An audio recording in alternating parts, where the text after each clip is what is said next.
In this you need your PC with perfect drivers installed. Now when you are in switched off mode, first keep pressing power button plus volume up button to go into fast boot mode. After that, connect the cable to your phone. When you are connect in fast boot, then open the file, that is ADB. Download files are below. So after that, open that ADB and place the twrp.img in ADB folder. Now hold shift in your keyboard plus right click within that folder, then open command prompt window here. Then copy the code from my description, then paste it in the command prompt, then hit enter.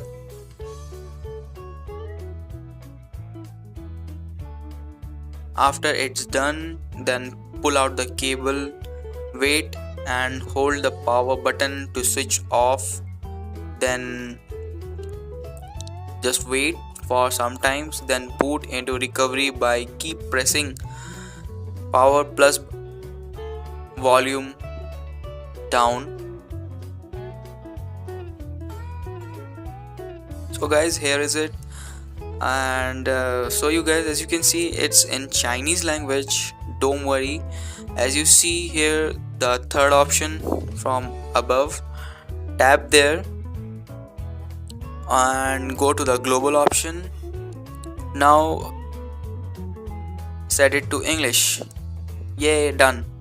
So now you can finally flash your ROM. So guys, that's it in this tutorial. If you get this video and the previous video important, then wipe all the cache from the like button down below. So this is pretty much it. So I am signing off. I will catch you guys in the next one, and for the result, flashing new ROM. So just keep in touch and stay updated. For now, peace off, and I will catch you guys later.